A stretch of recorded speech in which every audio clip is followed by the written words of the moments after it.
Et bonjour, c'est Nicolas de Immobilier Compagnie et dans cette vidéo, comme tu l'as compris, on va parler de rester pauvre. Alors, cette vidéo, elle m'a été soufflée, ouais, je peux dire ça comme ça. Enfin, en tout cas, c'est plutôt une vidéo réaction à un commentaire. J'en ai eu envie d'en faire une vidéo, voilà, c'est tout. Je n'ai pas besoin de me justifier, mais c'est vrai que je trouve ça dommage. Donc, tu vas voir, on va un petit peu étayer notre réflexion. J'aimerais te montrer dans cette vidéo, donne-moi un petit peu de ton attention, je vais te montrer qu'en fait, si tu n'as pas d'argent, c'est ta faute. Si tu as de l'argent, c'est de ta faute. Et peu importe ta situation, le résultat, à savoir que tu en es ou que tu n'en es pas, n'a aucun lien avec aucune autre source extérieure que toi-même.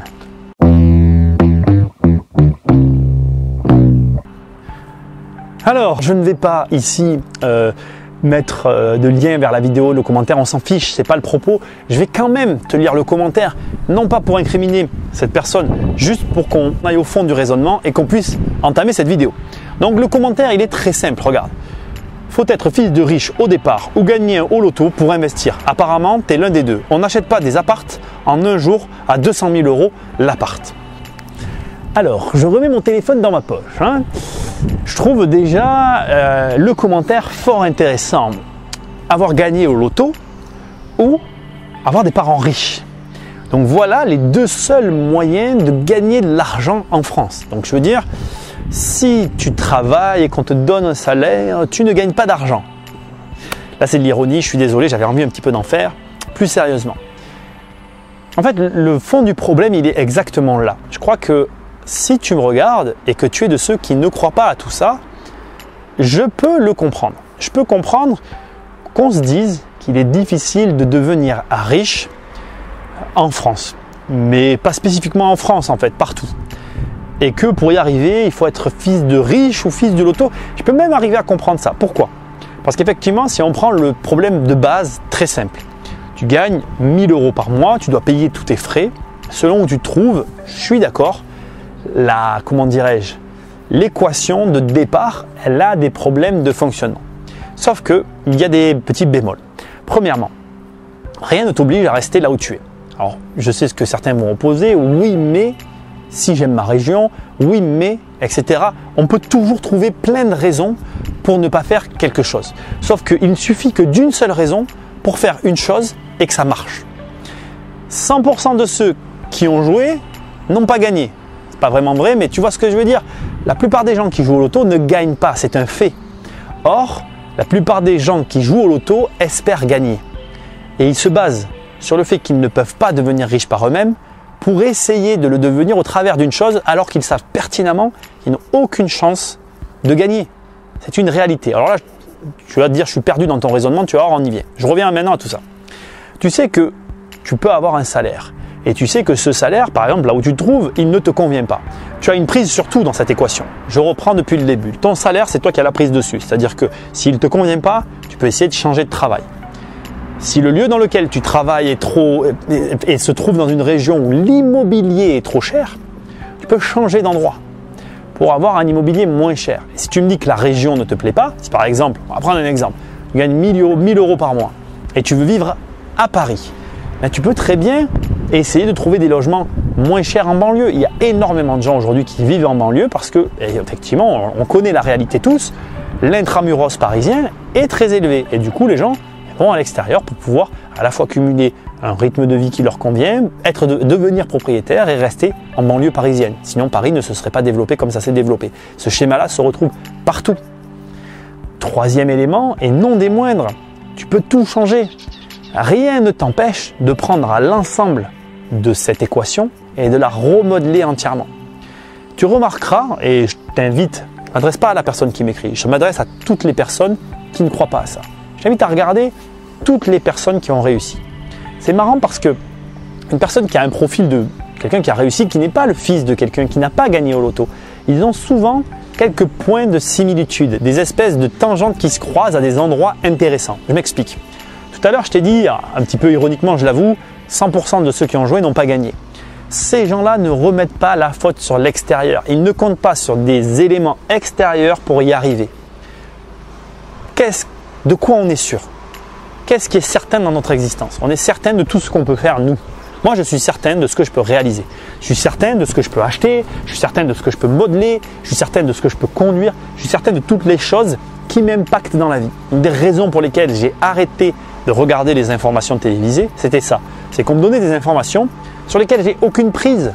Alors évidemment, de savoir que y a une guerre à un endroit, ça me fait chier et ça a un impact sur ma vie forcément, d'une manière ou d'une autre, politiquement. Mais quel impact moi j'ai sur cette information? Zéro.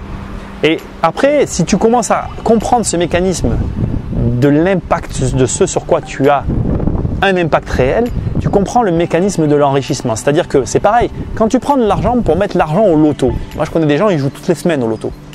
Ils mettent toutes les semaines, je ne sais pas combien ça coûte, 10 euros, 5 euros, 2 euros, j'en sais rien, sur un billet du loto. Mais si cet argent, ils le mettaient sur une action en bourse, toutes les semaines, ils gagneraient de l'argent ou ils en perdraient, tu vas me dire, effectivement. Mais le loto, on sait très bien que tu ne gagneras pas. L'action, on ne sait pas. Tu peux gagner ou tu peux perdre. C'est 50-50. Donc d'un côté, si on raisonne purement probabilité, d'un côté, tu vas donner ton argent à une chose qui a… Alors il y a un pourcentage qui traîne, tu feras des recherches sur le web, je ne le connais pas. Tu as autant de chances de gagner au loto que de prendre la foudre. Eh oh. Bon, tu vois ce que je veux dire. C'est les mêmes chances. En termes de probabilité, je préfère mettre… Regarde, on va faire un truc tout con, d'accord? Tu as 54 semaines dans l'année. Tu achètes 54 actions différentes. Les chances que les 54 actions baissent sont infimes. Les chances que les 54 actions montent sont infimes. Par contre, les chances que sur les 54 actions, tu gagnes de l'argent, c'est du sûr. Alors du coup, je reviens au sujet de cette vidéo. La différence entre cette personne qui m'a écrit ce commentaire et qui… Il y a d'autres personnes, toi là qui regardes cette vidéo, tu es peut-être comme ça, tu es peut-être sceptique, tu es peut-être en train de te dire ouais ce mec, il sort son argent de quelque part, il trafique, machin. Oui, peut-être que j'ai juste fait ça en fait aussi. Et comme c'est la réalité, c'est ballot. En fait la différence entre toi et moi, c'est que toi, pendant 10 ans, tu as joué au loto. Et moi, je me suis dit pendant 10 ans que j'étais capable de gagner les sommes du loto avec mon cerveau et en choisissant où je mettais mon argent. Et la différence, elle est que là en fait. Elle se joue juste à qu'est-ce que tu fais de ton argent. Et si tu as trop de charges, baisse tes charges. Et si tu me dis, ben ouais mais je peux pas, ben ouais mais trouve. Moi, j'ai eu des emmerdes, beaucoup d'emmerdes, et tu serais surpris de voir ce que tu es prêt à faire quand tu as de vraies emmerdes. Parce que, soyons clairs, nous en France, on est dans un marché de seconde équipement. Je m'explique. Si tu vas acheter un frigo, il y a de grandes chances pour que tu aies déjà un frigo. Si tu vas acheter une bagnole, il y a de grandes chances pour que tu aies déjà une bagnole. On appelle ça des marchés de second équipement. Des marchés où les gens ont déjà les choses et tu dois leur revendre quelque chose par-dessus la chose qu'ils ont déjà. Quand tu n'as pas d'argent, tu n'as rien. Moi, j'ai rien eu chez moi. J'ai eu déjà quand j'étais jeune avec ma mère, on avait une baraque vide. Il n'y avait pas de meubles. Quand j'allais acheter un meuble, c'était mon premier meuble. Quand j'avais un frigo, alors on en avait un, mais il était pourri. Quand on a acheté un frigo, c'était le premier frigo qui marchait, tu vois. Et j'étais en France. Je ne parle pas d'un truc qui date… on n'était pas en 1700, je sais pas quoi, je rigole. Mais bon, bref. J'étais pas à plaindre, mais j'avais pas… Voilà. Ce que j'essaye de te dire, c'est que aujourd'hui, en fait, tu veux pas voir que ta vie, telle qu'elle est actuellement, il y a des modifications profondes qui peuvent être faites et qui peuvent impacter directement tes finances. Et tout ce problème-là que tu peux avoir, ce oui mais quelque chose, c'est parce qu'en fait, fondamentalement, tu n'as pas confiance en toi. Fondamentalement, tu ne te dis pas que tu es capable de gagner ce que les gens gagnent au loto en travaillant. Je vais te poser une question qui a peut-être aucun rapport avec tout ça, mais j'espère que tu verras le lien. À ton avis, quand Steve Jobs a créé le Macintosh, est-ce que tu penses que lui pensait qu'il allait faire des millions, des milliards? Est-ce que tu penses qu'il pensait qu'il allait être capable de racheter derrière des entreprises 3 milliards, 2 milliards? Je pense que ni lui, ni toi, ni moi n'étions capables de le faire. Ce que tu dois comprendre, c'est qu'au moment où je te parle là actuellement, il y a d'autres gars, là, au moment où tu regardes la vidéo, peu importe quand tu la regardes, il y a d'autres gars qui font la même chose. Je vais te donner encore un autre exemple, toujours avec Steve Jobs, parce que c'est pas anodin. Tu as peut-être un iPhone là, tu regardes cette vidéo sur un iPhone mec, ou tu regardes ma vidéo sur un iPad. Si tu avais acheté, au lieu d'acheter cet iPhone, la valeur de l'iPhone, tu l'avais mis dans l'action Apple avant que Steve Jobs sorte l'iPhone, aujourd'hui, tu serais riche. La différence entre toi et moi, c'est que moi, je sais que je suis capable de gagner ce que toi, tu crois que tu vas gagner potentiellement au loto. Moi, je suis capable de gagner ces sommes-là en faisant de l'immobilier. Toi, tu crois que tu n'es pas capable et qu'il n'y a que le loto ou mes parents que j'ai aidé. C'est ça le pire, tu vois. C'est moi qui ai aidé mes parents. Ben, tu crois que voilà, il n'y a que ces deux solutions-là pour gagner de l'argent. Non, il y a le travail. Par contre, voilà, je ne suis pas là pour te mentir. J'ai bossé, j'ai galéré, je ne me suis pas beaucoup payé. Je n'ai pas cherché à me payer des beaux canapés, des beaux machins. J'ai toujours, là, je pourrais me payer d'autres bagnoles. Eh ben, je ne me paye pas les voitures que je veux. Je fais d'autres choix. Après, voilà, c'est qu'une question de choix. Mais ça, je ne suis pas à la place de toi qui prend le temps de me laisser ce commentaire. Et je trouve ça très dommage en fait. Je trouve pas dommage que tu ne gagnes pas d'argent en fait. Parce que ça, j'ai envie de te dire, quelque part, c'est ton problème. C'est que moi, derrière ça, je vois le fait que tu n'arrives pas à croire suffisamment en toi et en tes capacités à faire de l'argent. Là où toi, tu vois de l'argent donné par des parents, moi, je vois une prise de risque. Là où toi, tu vois de l'argent gagné bêtement en grattant un truc, un gros débile qui gratte et qui encaisse du pognon, moi, je vois des heures et des heures passées à aller voir des banquiers pour leur convaincre que mon projet il allait rapporter plus que ton grattage à la con. Et là où toi, quand tu vas gagner au loto, ben, tu vas sûrement tout dépenser l'argent parce que tu ne sauras pas comment faire pour gagner cet argent-là. Ben moi, la différence, c'est qu'en ayant bossé toutes ces années, quand ça rentre, je sais où le remettre pour en refaire plus. Et l'engrenage s'enclenche. Et c'est là où tu peux aussi t'inviter à le regarder. Il y a des études très intéressantes sur Internet qui montrent qu'une grande partie, je ne dis pas tous, une grande partie des gagnants du loto se retrouvent, pas rapidement, mais au bout d'un certain temps, à avoir dépensé l'ensemble de la somme. Pour ces mêmes raisons. Parce qu'à un moment donné, il y a un ensemble de choses qui se mettent bout à bout. Alors, il n'y a pas que le fait qu'on n'ait pas confiance en soi. Je te rassure, moi-même, je suis le premier surpris aujourd'hui des fois à voir les sommes que je suis capable de gagner. Je ne m'étais pas dit un jour, j'aurai ça sur mon compte. Hein. Ce n'est pas un truc que tu te dis, il faut être honnête. Hein. Mais effectivement, quand tu y arrives par une espèce de progression, c'est une suite logique. Au début, tu encaisses 50, puis tu encaisses 100, puis tu encaisses 200, et puis ça grossit.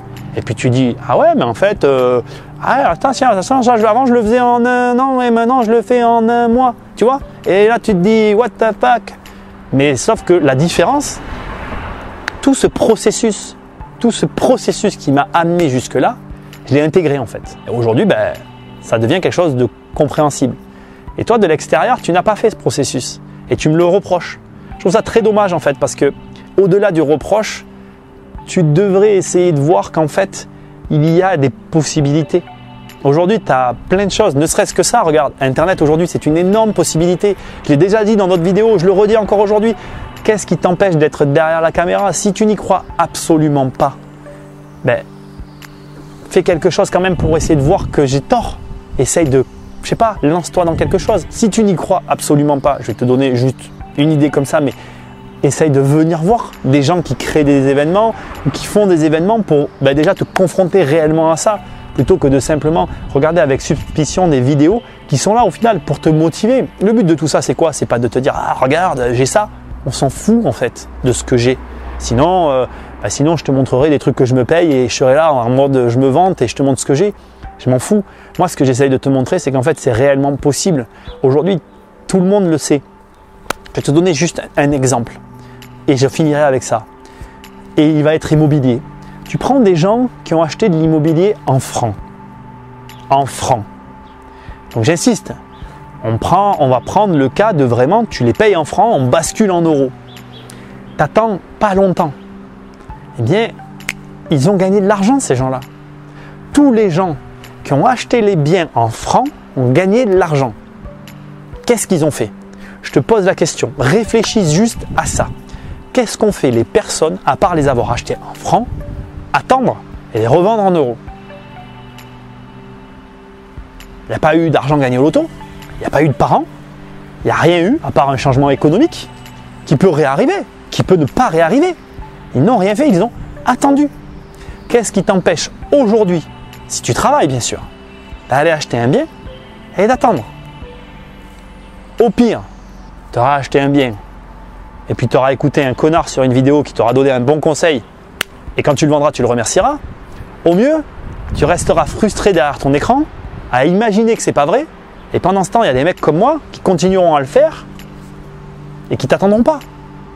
Qui attendront pas après leurs parents, qui attendront pas après le loto. Moi, je fais cette vidéo pas pour provoquer. Je fais pas cette vidéo pour dire j'ai raison.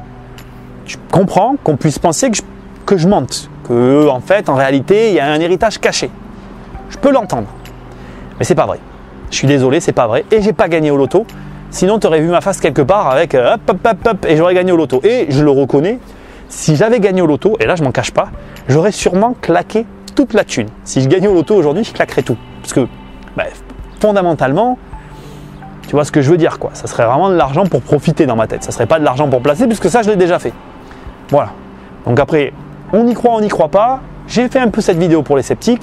Je pense qu'à un moment donné, on a le droit d'être sceptique. On a le droit de dire qu'on n'est pas d'accord. Et moi, je trouve ça très bien. Moi, je suis pour qu'on dise que je suis pas d'accord. Par contre, je trouve dommage, tu vois, qu'on ait cette espèce d'image de se dire, ben voilà, on ne peut pas gagner d'argent si on n'est pas un héritier ou si on n'a pas gagné au loto. Et je trouve ça d'autant plus dommage que franchement, on a un pays qui est quand même… Moi, je ne trouve pas qu'on est un pays pourri pour entreprendre. Entreprenez, merde. Entreprends, fais des trucs et fais quelque chose de ton argent. La différence entre toi et moi, c'est juste là où moi, je mets mon argent. Moi, je le mets dans des bâtiments.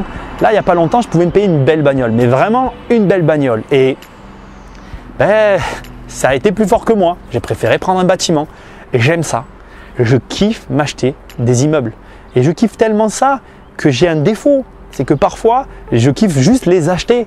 Je vais presque m'en détourner quand je les ai. C'est d'ailleurs très débile, je le sais et je le reconnais. On a tous des défauts. Mais ce que j'essaye de te montrer, c'est juste que essaye de placer ton argent et constate que si tu le places avec intelligence, toi aussi tu gagneras de l'argent. Et après, c'est juste une question à quelle échelle tu vas le faire. La différence, c'est que moi, je suis devenu mordu de ce truc-là et aujourd'hui, je ne peux plus m'arrêter. Je vais mettre tout mon fric là-dedans comme un gros débile. Forcément, après, le résultat, il est à l'échelle de ce que je mets dedans.